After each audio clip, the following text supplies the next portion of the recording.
U MLA ke Jawai ma wailat migi shila ha ka khatlai tarik naiwing ulalej banjurip ya ka jaka bante ya ka swimming pool ka badan hakyang nang ba Government College Jawai.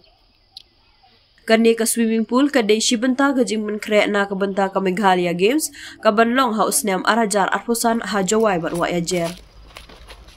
Tin ka jing ya keren nang ta ka jing request UCM ta nang ba kajain tiar kon yo benta ni ka Meghalaya Games samar last time yo ye Shillong ade hadin nang college Pura jing request ni hadin tu ka meeting jongi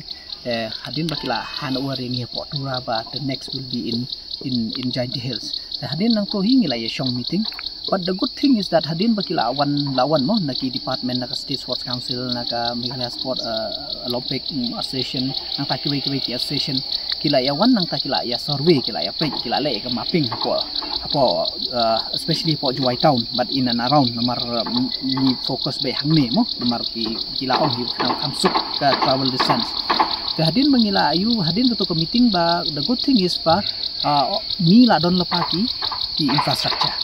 te satang ban penba mostly te ba kumba phi penma to port the main hi bangim don ka deka swimming pool but kumba hadin nang tur ni kren ha lor to meeting kila sanction ban menta kumba phi ingi don hakni ka bakin sesna ya ka swimming pool ka kam ka already started te hadin nang tu ngilaya shong several meetings but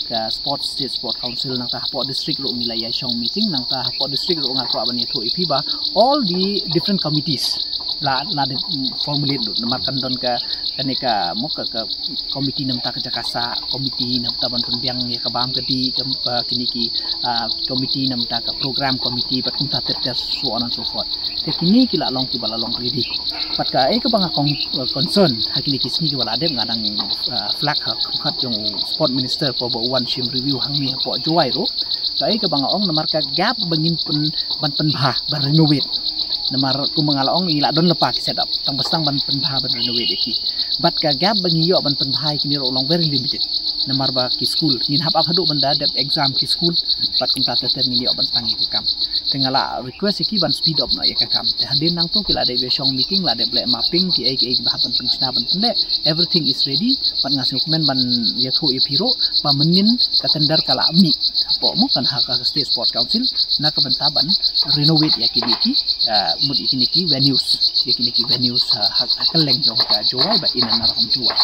te kumbalong mentahi ngayo imo ka long ka